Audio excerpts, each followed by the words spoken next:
Welcome to Henry Watts Real Estate and Lifestyle Magazine first video article.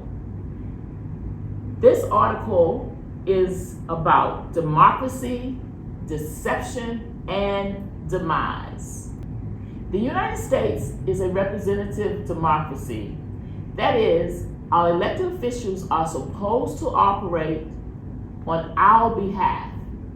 The idea of representative democracy for the United States came from the framers of the Constitution. They didn't approve of giving the public greater powers and feared a tyranny of the majority. The belief was that by bringing in elected officials, individuals had a better chance of being heard over a majority with extreme views. It's with great pleasure that I introduce Sheinkopf. He is an American political strategist and public relations professional. He has worked with many notable political campaigns and in President Bill Clinton's White House.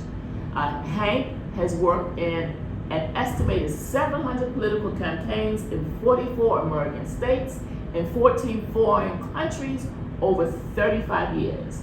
I am honored to present my friend, Sheinkopf. Now, Hank, what is the status of democracy in the United States today? Well, I think it's on kind of on a serious seesaw, which can go either way depending upon what happens. And I think we were very lucky last week, 2 weeks ago during the elections. Why? Because people voted down the middle. There was no extremes either way, and that kind of thing stabilizes the system. Okay. So you think we're going to be okay for a minute? I think for the time being we are. Again, democracy is not a growth industry. You have fascists and authoritarians taking over governments throughout the world. Certainly significantly in Latin America and Africa, which is, the result of colonialism is disaster. And governments created out of tribal communities that really have no reason to exist, strictly by the British and the French largely. So you have these, and Europe, Orban is a good example. But you have this spurt of democracy wherever possible. I mean, the classic of late is Brazil, where Bolsonaro was the president, a complete authoritarian, and he never admitted defeat, but he acceded to his opponents winning that election, which is a great big step. Yes, I thought that was very important, very important. So how does, in today's climate, how does this deception fits into democracy? Does that mean that it's still very fragile? Because truth is something that we don't cherish. Yeah, that's true, Val. I mean, you're 100% right. Look, the first victim of authoritarianism is truth. Better people than I or you have said this, frankly, in their writing. And Timothy Snyder, who's a professor of history, has written extensively on authoritarianism. The first victim of fascism, authoritarianism, is truth. When people start to tell the big lie, and it becomes the public truth. Goebbels in Germany was a classic example. I mean, you have these propagandists. I mean, the Trump people, his press secretary, his first spokesperson, saying that effectively that lies were true and truths were lies. I mean, that you had a major gathering during the inauguration of Donald Trump, which kind of dwarfed everybody else. But you look at the data, you look at the quotas, it was an exact lie. Exactly. But government has been involved in lying before. I mean, well, not in the way that threatened the democracy in this kind of manner. The Vietnam War was a great lie from the beginning. Yes. The coup against Mossadegh in Iran, which forever changed our policy in the Middle East, and with Iran certainly, was a great lie. I mean, all these kinds of lies. Now, there's a certain point where government can get away with them. And all governments in democratic or fascist states do them. And there's a certain point where it becomes untenable. We've kind of got to that point with Donald Trump, and we're fortunate that he's temporarily gone. But if we have a real recession or we have significant economic problems, we will have Donald Trump back. And the danger in that is we will lose everything. Why? Because competition between groups has never been as pronounced as it is today. Well, he did declare that he's going to run again. Let him run. I mean, DeSantis, from the governor of the state of Florida, who did the extraordinary trick turning a swing state into a full red state. I mean, Yes, he did, yes. at least he served in the military. He has some sense about allegiance to this country. Donald Trump did not serve in the military, never paid his taxes properly, had no real love for this country. It was about him. DeSantis at least served it. I'd rather have a guy or a woman who served the nation. At least those people understand what it means to pay some price for this extraordinary place we live in, with all its problems, and we're always going to have problems. So politics impacts our democracy. So gerrymandering, Yeah. how does that fit into our democracy? Well, there's nothing new about gerrymandering. I mean, let's be honest about this. The gerrymander is named for a peculiar-shaped district that was put in place by, I think, the Democrats in the Massachusetts legislature. So they named it gerrymander for the guy that came up with the design. We've had Republicans using the law to gerrymander districts where they can create, where they can either break up the black vote or concentrate black votes in southern states. Why do we know? Why do they do this, and what's the rationale? Every study that I've read, been in a lot of the American political science journals, what you find is that the queuing device for African Americans overall in the voting booths is not the candidate, it's the Democrat. That Democrat Party is the why. I think it comes from largely from the Kennedys and also from the civil rights legislation overall, which was created by Democrats. So that allegiance has never been stronger, and no matter what you do, you're not going to break it. So the Republicans figured that out. Either you disperse that vote, or you concentrate it in areas where it will do whatever it's going to do, but you can't control it. Mm-hmm.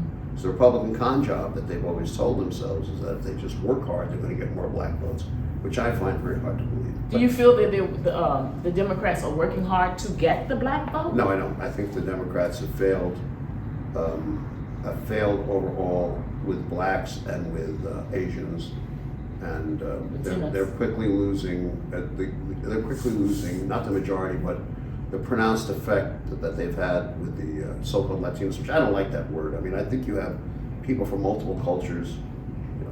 I mean, every one of these countries which have Spanish-speaking roots have different cultures and different Very ways. different. Very different. I mean, you don't tell an Ecuadorian that they're like a Peruvian. I mean, you just don't do that. Exactly. We have people in this country now, we're more than 50% non-European derivative, which tells us that we're going to go through some extraordinary demographic shifts. And the battle for the future will be probably between those new immigrants and the whites in the Midwest and other places who lost their jobs and where the economies have shifted, where the entire social network has shifted. And it's important to note that. When we think about social networks, we fail to understand that they're not just about how we vote. If you were, for example, 40 years ago, an auto worker in Michigan, before NAFTA, before the great dislocation, I call it, you went on the assembly line after you came back from the Army. Your son, we didn't have a lot of women on the assembly line those years, went in the Army, and he came back and he stood next to you on the line, and then and all communities were dislocated after the riots of the 60s from places like Detroit and Cleveland, where you had large white blue-collar industrial, largely Catholic. I'm glad you said white, because No, a lot let me of blacks and other people of color weren't necessarily on the assembly line. That's correct. That's in fact, that's an entire truth, and something that I think that people have to come to terms with. But they have to understand and come to terms with different questions. Anyway, so as a function of the riots or as a reaction to it, more importantly, of the 60s in cities like Cleveland and Detroit, these communities were entirely replanted.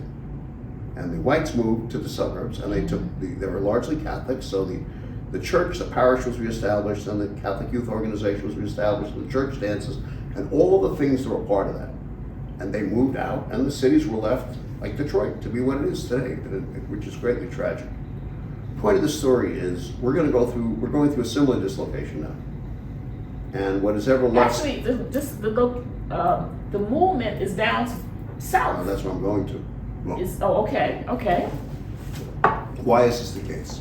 The same corporations made it more easy for people to leave the cities, and government made it easier because of racist policies with mortgage insurance and construction of the highway system in this country, which in many cases made circles around cities, or went around them, or cut through them, right? and we're largely, I think, racially derivative in my humble opinion. But what you're seeing now is a movement out of the cities and out of the north, where when social services are at much higher levels, which means that they're assisting people to get into the middle class, to places where that doesn't exist. And classic is Texas. Texas is the land of unbridled capitalism, where there are no rules, there is no zoning. People can generally do whatever they want. The pay scales are terrible. It's just extraordinary, and it also has a very low level of unionization.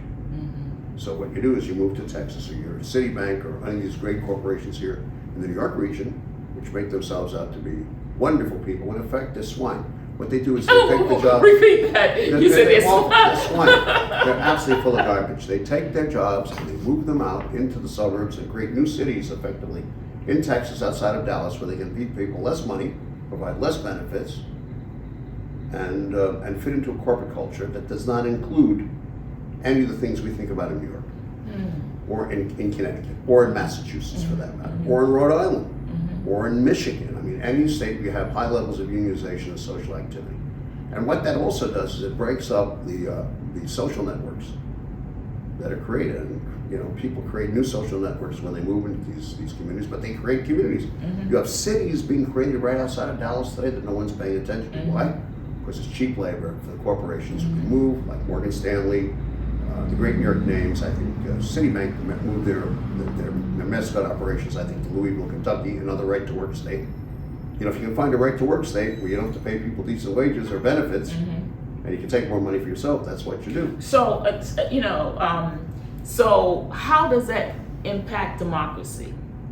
Is it that the big corporations are really, they're the ones that are running the company? Our votes might not matter? But they're running the country. Look, if you want to, the demarcation point is really Ronald Reagan.